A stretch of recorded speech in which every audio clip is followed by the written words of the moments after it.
فإن دعوة أهل السنة، دعوة أهل الحديث، دعوة السلفيين، دعوة أهل الأثر تقوم على التربية والتصفية. صرف زبان سے لا الہ الا اللہ کہہ دینا کافی نہیں. زبان سے لا الہ الا اللہ کہہ دینا کافی ہوتا تو مرزائی بھی تو لا الہ الا اللہ پڑھتے ہیں. لا الہ الا اللہ کی تسبیح لے کے بیٹھ جاؤ اور صبح شام 1100 دفعہ من کے تے متے ٹھا من کا پھینکتے جاؤ، پڑھتے جاؤ. اللہ کی قسم یہ لا الہ الا اللہ آپ کو فائدہ نہ دے گا. لا الہ الا اللہ کس کو فائدہ دے گا؟ اس کی شرائط ہے، اس کو ماننے کے آداب و اسلوب ہے. اس کو فائدہ دے گا جس کو یقین ہو جائے، جو توحید پہ عمل پیرا ہو. اس کی پہلی شرط ہے بندے کو پتا ہو میں پڑھ کیا رہا ہوں، علم جانتا ہو لا الہ الا اللہ کیا ہے، الہ کسے کہتے ہیں، الہ کی صفت کیا ہے، الہ ہوتا کون ہے. آج کلمہ پڑھنے والے جہالت کی وجہ سے، بے علمی کی وجہ سے لا الہ الا اللہ بھی پڑھتے ہیں اور 10 الہوں کو بھی پوچھتے ہیں. لا الہ الا اللہ بھی پڑھ رہا ہے، گلے کے اندر اس نے بابا جی کی گھنگرو، سپی، موتی، لوہے کا ٹکڑا، چمڑے کا ٹکڑا وہ بھی ڈالا ہوا ہے. لا الہ الا اللہ بھی پڑھ رہا ہے، ہاتھ میں اس نے کڑے بھی پہنے ہوئے ہیں. لا الہ الا اللہ بھی پڑھ رہا ہے، امام ضامن بھی باندھا ہوا ہے. لا الہ الا اللہ بھی پڑھ رہا ہے، گاڑی کے اندر جوتی، گاڑی کے آگے جوتی بھی لٹکائی ہے. لا الہ الا اللہ بھی پڑھ رہا ہے، اس نے اپنے مکان کی چھت پہ کالی ہنڈیا بھی رکھی ہے. لا الہ الا اللہ بھی پڑھ رہا ہے، اور جہاں سبز چادر دیکھتا ہے، جہاں کالا جھنڈا دیکھتا ہے، فوراً گھٹنوں کے بل زمین پہ گر کے خاک آلود ہوتا ہے. لا الہ الا اللہ بھی پڑھتا ہے، اور تکلیف آنے پہ یا علی مدد کے نعرے بھی لگاتا ہے. یا لا الہ الا اللہ بھی پڑھتا ہے، بیٹا مل جائے تو پیرا دیتا، پیر بخش، نبی بخش، علی بخش، ولی بخش نام بھی رکھتا ہے. اللہ کی قسم اس نے لا الہ الا اللہ کے معنی کو جانا ہی نہیں ہے، یہ جاہل ہے لا الہ الا اللہ کے معنی سے. یاد رکھیے اگر کسی نے کسی کو اللہ مالک والی صفات میں سے ایک صفت بھی دے دی، زبان سے اسے عقیدت کہے، زبان سے اسے پیار کہے، زبان سے اسے احترام کہے، تو اللہ کی قسم وہ احترام نہیں ہے بلکہ اللہ مالک کی ایک صفت دینے کی وجہ سے وہ اس کا معبود بن چکا ہے. عبادت کی کروڑ قسمیں کی جائیں، کروڑ کی کروڑ قسموں کا حقدار کون ہے؟ اس میں سے کوئی ایک صفت بھی غیر اللہ کو نہیں دی جا سکتی. جو عمل عبادت ہے وہ خالص اللہ کے لیے ہے، اس میں کوئی شریک نہیں بن سکتا. نام بدلنے سے فرق نہیں پڑتا، کام اگر وہی کر رہا ہے جو خالق و مالک کے لیے ہونا چاہیے. میں مثال دے کے سمجھاتا ہوں، سجدہ کرنا عبادت ہے یا نہیں؟ سجدہ کرنا عبادت ہے. واسجد واقترب، سجدہ کر اللہ کے قریب ہو جا. پیارے حبیب محمد الرسول اللہ صلی اللہ علیہ وسلم فرماتے ہیں بندہ رب کے سب سے زیادہ قریب سجدے کی حالت میں ہوتا ہے.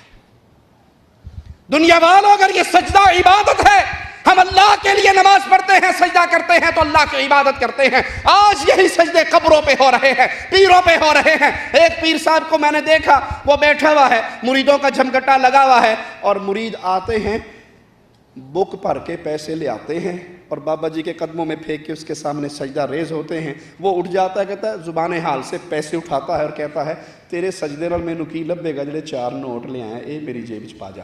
علی کا علی سے وابستہ، علی علی میرے مولا، کوئی اور نام ہے وہ نام جپوں. علی علی کا علی سے وابستہ، علی علی میرے مولا، کوئی اور نام ہے وہ نام جپوں. علی علی کا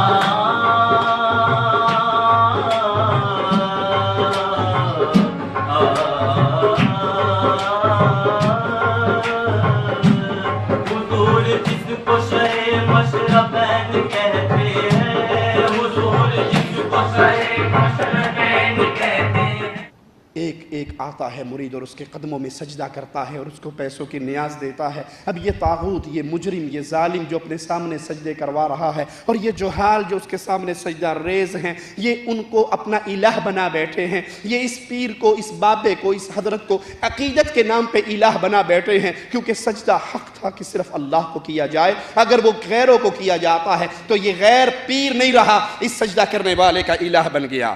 لا الہ الا اللہ جب پڑھا جائے گا تو اپنے دل و دماغ میں بنائے ہوئے جھوٹے معبودوں کا انکار کیا جائے گا. لا الہ الا اللہ دو آوازیں ہیں. لا الہ پہلا رکن, لا الہ کوئی الہ نہیں, کائنات بھر کے معبودوں کا انکار. لا الہ کوئی عبادت کے لائق نہیں, کوئی نہیں جس کے نام پہ ذبح کیا جائے.